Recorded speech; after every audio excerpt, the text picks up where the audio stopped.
5টা নেমু টেঙা আৰু এই 5টা নেমু টেঙাৰ দাম কিমান হ'ব পাৰে আপোনালোকে শুনিলে আচৰিত হৈ যাব।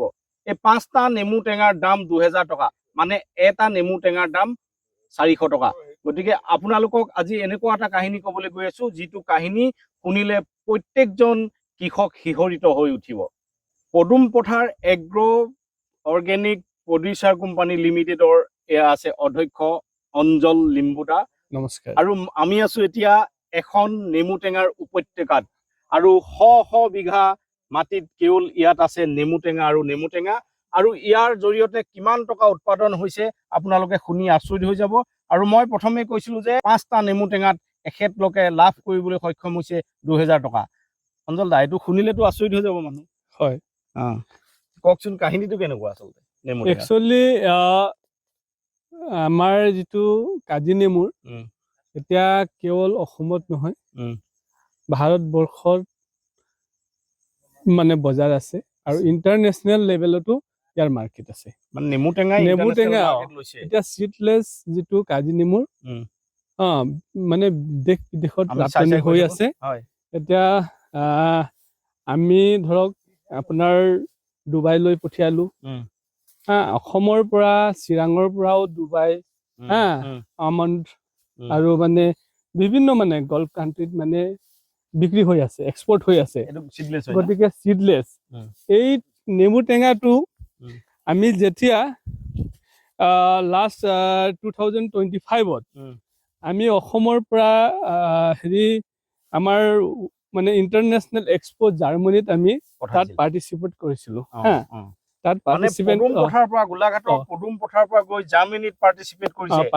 কৰাত তাত আমি আদা, হালধি লগতে নেমু অসমৰ আমাৰ মানে জাতীয় ফল হিচাপে যিটো স্বীকৃতি প্ৰাপ্ত হোৱা আমাৰ চিডলেছ কাজি নেমু তাত ডিছপ্লে কৰিছিলো। তাত বিভিন্ন মানে প্ৰান্তৰ ৰাষ্ট্ৰসমূহৰ মানে এক্সপৰ্টাৰসকল আহিল। তেখেতে আমাৰ অসমৰ যিটো চিডলেছ লেমনৰ ওপৰত তেওঁ পুৰা ইণ্টাৰেষ্টেড, আৰু তেখেতক আমি চবক বুজাই আছো, কিন্তু ফ্ৰান্সৰ এটা এক্সপৰ্টাৰ আহিলে তাক লেমন লাগে আৰু বহুত হিউজ কোৱান্টিটিত তেওঁ ল'ব। গতিকে তেওঁ আৰু মানে ইউৰো দিলে, আমি ইউৰোটোক মানে কনভাৰ্ট কৰোতে মানে 2000 টকা ইণ্ডিয়ান কাৰেঞ্চিত 2000 টকা। 2000 টকা তেওঁ মানে ইচ্ছাৰে দিছে, মানে আমি কোৱা নাই যে ৰেট ইমান। গতিকে তাৰ পৰা আমি গম পালো যে আমাৰ অসমৰ যিটো চিডলেছ যে কাজি নেমুৰ বৃহৎ মাৰ্কেট আছে, বৃহৎ মাৰ্কেট এখন আছে। আৰু যিখন মাৰ্কেট আজি এই পদুম পথাৰ অঞ্চলৰ পৰা গৈ অঞ্জল দাহঁতে গঢ়িবলৈ সক্ষম হৈছে আৰু আন্তঃৰাষ্ট্ৰীয় পৰ্যায়লৈকে এই অসমৰ গৌৰৱ নেমু টেঙাক লৈ গৈছে। এতিয়া আমি কথা পাতোচোন কেনেকৈ এই যে এখন আপোনালোকে বৃহৎ নেমু টেঙাৰ উপত্যকা গঢ় দিলে গোলাঘাট জিলাৰ একেবাৰে দক্ষিণত পদুম পথাৰ অঞ্চল, সেই সম্পৰ্কত আমি এতিয়া কথা পাতো। কওকচোন কেনেকে ধৰণে সম্ভৱ হ'ল? এতিয়া লেমন খেতিটো বহুত বেনিফিট খেতি, আৰু লেমন খেতিটো কেৱল 12 মাহে প্ৰডাকশ্যন দি থাকে। এতিয়া এইটো খৰালি মাহ, এইটো প্ৰডাকশ্যন অলপ কমহে। এইটো যদি আপোনাৰ বাৰিষা সময়তো জোতা লাগে। গতিকে এই সময়ত এটা নেমু টেঙা এতিয়া প্ৰায় 2 টকামান পৰি যায়, মানে 400 পোন 80টা লেমন এতিয়া ইয়াৰ ফাৰ্ম পৰাই মানে 400 দি লৈ যায়। 100টাত 400 টকা? 400। গতিকে আমি হিচাপ কৰিলো 1.5 পৰা 2 লাখ টকা পাৰ বিঘা আমাৰ কৃষকে ইয়াত মানে ইনকম কৰি আছে। আচ্ছা, এতিয়া সিডলেছৰ এইটো জাতৰ সম্পৰ্কত কওকচোন, কেনেকুৱা ধৰণৰ জাত আৰু কেনেকৈ ৰোপণ কৰিব লাগিব, পুলি ক'ত পাব ৰাইজে? হয়, পুলিটো আমি দুটা পদ্ধতিত আমি তৈয়াৰ কৰিব পাৰিম। এটাটো হ'ল আমি ধৰক তাক কাটিং কৰিও আমি নাৰ্সাৰী কৰি পুলি তৈয়াৰ কৰিব পাৰিম। নহলে আমি কি কৰোঁ, কিছুমানে এই বস্তুটো ডালটো ডাউন কৰি মাটিত মাটি চপৰা লগাই দিয়ে, তাতে মানে পুলিটো হৈ যায়, তাতে ওলাই যায়। সেইটো কি পদ্ধতি বুলি ক'ব? সেইটো আৰু মানে আমাৰ পৰম্পৰাগত আৰু নেচাৰেল পদ্ধতি। আপোনালোকৰ পুলিখিনি ক'ৰ পৰা সংগ্ৰহ? এইয়া পুলিটো, এইটো চাওক, এইটো হৈ গ'ল। এইখিনি আমি উঠাই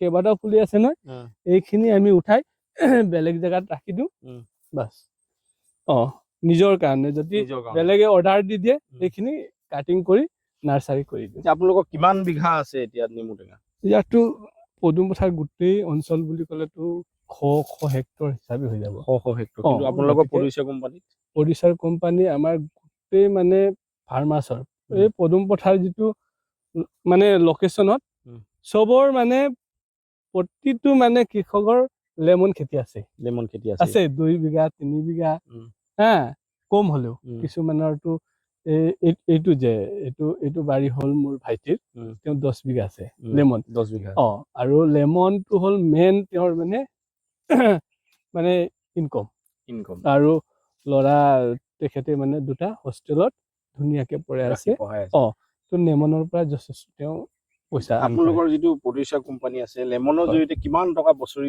ইনকম কৰি আছে আপুনি?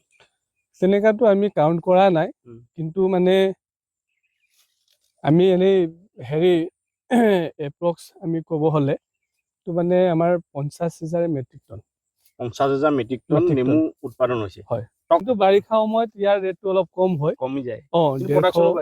প্ৰডাকশ্যন বাঢ়ি যায় কিন্তু ৰেট কমি যায়, প্ৰডাকশ্যন বাঢ়ি যায়।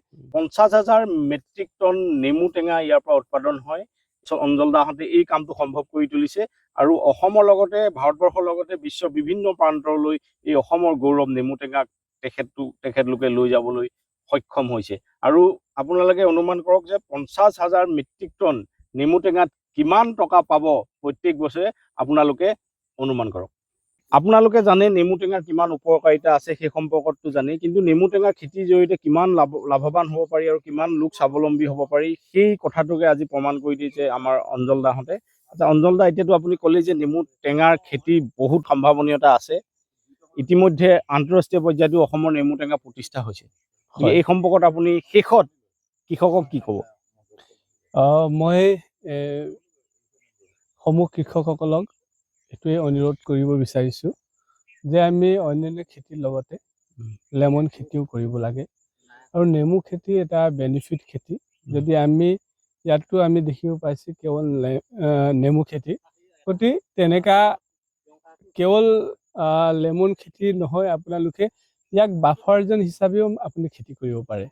লাইফ বাফাৰজন বুলি কওঁ। 4 স্কোৱাৰত যদি হেৰি হাতী যদি খুব তেনেকা অসুবিধা দিছে তেতিয়াহ'লে আমি ইয়াক লাইফ বাফাৰজন হিচাপে আমি যদি ব্যৱহাৰ কৰোঁ বা ৰুই দিওঁ তেতিয়া হাতীৰ পৰাও মানে আমি সুৰক্ষা দিব পাৰি। গতিকে বিশেষকৈ মৰঙী অঞ্চলত এইটো বহুত ডাঙৰ বহুত ভাল।